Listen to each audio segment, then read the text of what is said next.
Pinag-aaralan na ho namin kung anong krimen ang ididimanda namin dito sa opisyal sa AMLAC, pati rito kay Trililing. Dahil misrepresentation kumbaga estapa ang ginagawa ninyo. At nilalibel nyo na yung pamilya kahit na hindi totoo.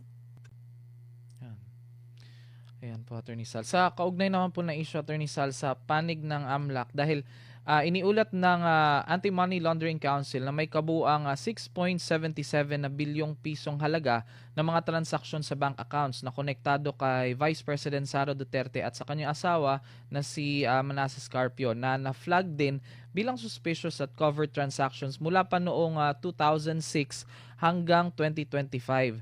So, sa pagdinig ng House Committee on Justice, kaugnay nga nitong impeachment, kinumpirma ng AMLAC na may 313 na covered transactions at 17 daw dito yung suspicious transactions kay VP Sara at 300, ayun.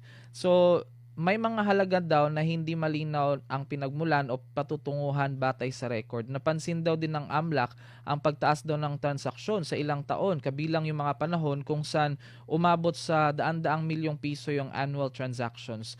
Giit ng AMLAC, patuloy lamang silang nagmo-monitor ng financial movements batay sa mga ulat ng bangko. Pero Attorney Sal, from 2006 hanggang 2025 yung coverage nung yung mga transaction, Attorney Sal. Ano pong reaction nyo dito?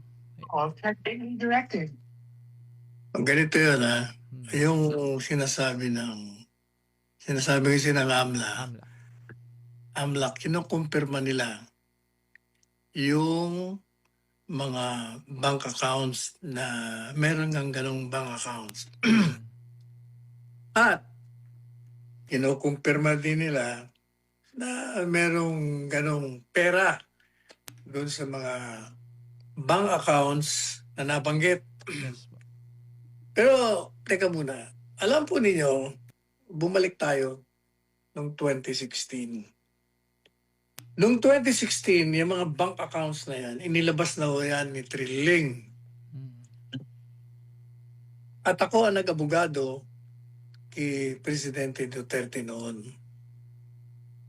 Siguro mga 2-3 weeks before election, inilabas niya yan.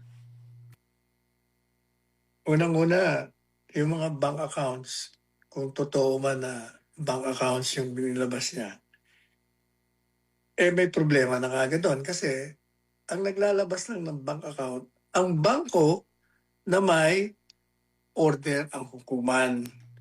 Pag ikaw ay naglabas niyan ng walang pahintulot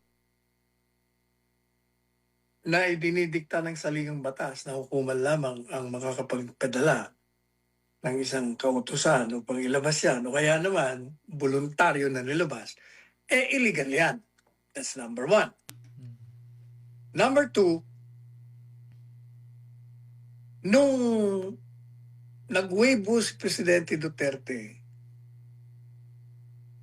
na buksan, lumabas doon sa bank account niya sa BPI, ang pera niya ay 16,000 lamang. Hindi yung 210 million na sinasabi niya na merong pera sa loob ng bangko. Pangalawa, meron na akong certification ng bangko, ang BPI noon. Kasi humingi ako sa kanila ng certification.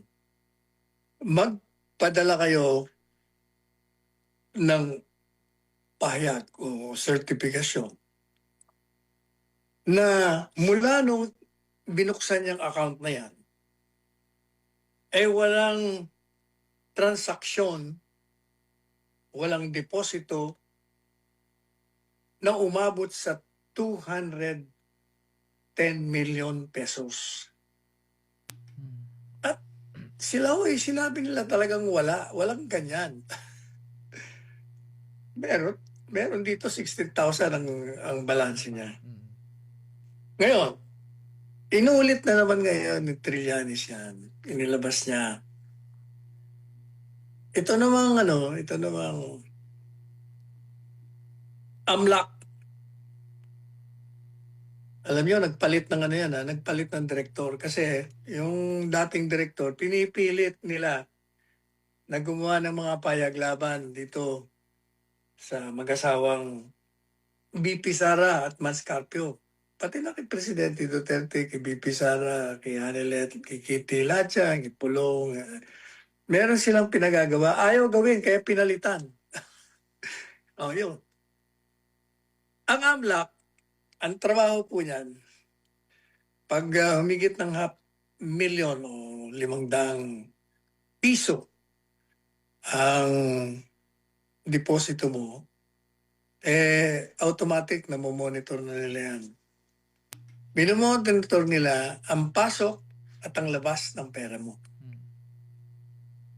Ang prinisinta nila, kasi sabi niya, meron ganitong 56 million, halimbawa. Sabi ng AMLA, totoo yan. Meron ganyan. Pero hindi yung ibig sabihin na yung 56 million na yun, talagang 56 million pesos yun. Bakit kanyo? Ganito, halimbawa, meron kayong deposit na 10 milyon sa bangko ninyo. Pag yan 10 milyon, siyempre nasa pangalan niya, di ba? Pag yan 10 milyon na yan, time deposit mo, makikita kagad yan sa AMLAC. Yung paglabas ng 10 million mo, record na nila, 10 million. Meron 10 million dito. Pag inilabas mo yan, papunta sa time deposit, 10 million na naman yan. Okay? Pag yan, di dumating yung kanyang period para kumita. Halimbawa, kumita ng 1 milyon sa 6 na buwan, halimbawa, 6 na buwan na time deposit. Di, pag lumabas yung deposit mo na kumita na ng 1 million, di maging 11 million na yan.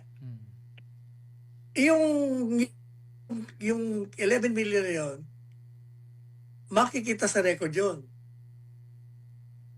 Di kukunin mo ngayon, i-withdraw mo, ililipat. Kasi kumita na natapos na papasok mo na naman. Yun i-record na naman yun. I-record na naman. So pag diniposit mo na naman yun, i-record na ulit. Madalit sabi, yung 10 million mo, 4 times na sa record ng sa record ng AMLAC, naging 4 times bigger. So 10, 20, 30, naging 40 million na. Sa loob lamang ng 6 na buwan, sa record ng AMLAC, naging 40 milyones na. Kasi nga, ang nire-record nila, 10 million ang account mo, 10 million mo time deposit, 10 million ibinalik mo, balik ulit sa account mo. Tapos after another 6 months, eto ka na naman, pabalik-balik. Ay talaga, abot ho yan sa bilyon, sa 10 taon. Pero hindi ho ibig sabihin na ganyan ang pera mo kalaki. Nire-record lang kasi nila yung in and out flow. Ngayon, ang presentasyon nila, ito ang problema ho sa kanila. Ang pagpresenta nila, parang pinalalabas nila na ganun kalaki ang pera mo kahit na hindi. Hindi nila pinaliliwanag yung pinaliliwanag ko sa inyo ngayon. Na pag pumasok, record. Pag lumabas, record. Pasok ulit. Kita, ganun. Kaya nga, abot talaga sa 10 taon, yung 10 milyon mo, sa 10 taon, baka umabot na ng bilyon yun. Yan. Ngayon, yan ang pinipresenta nila. Ayaw sanang gawin yan nung pinalitan itong bagong direktor. Pero, dahil bago na, siyempre, nakisama na, natakot na, ayan, sinisiraan nila ng gusto ngayon. Kaya, pinag-aaralan na ho namin kung anong krimen ang ididimanda namin dito sa opisyal sa AMLAC, pati rito kay Trililing. Dahil misrepresentation kumbaga, estapa ang ginagawa ninyo. At nilalibel nyo na yung pamilya, Mm. kahit na hindi totoo. Yan ho ang katotohanan dyan. Kaya wag ho kayo magpapapaniwala. Mm. Basta. Dahil may narinig ako, naniniwala. Grabe pala, ganito. Teka muna, wag ho kayo basta maniniwala. Mm.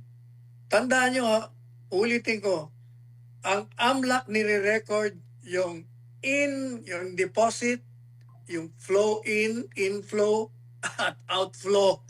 Pag pasok ulit, deposit na naman. Mm. Yung transaction na yun, kinocompute nila. Yung total, ilalabas ng bilyon na yung pera mo Mm. sa 10 taon. Yun.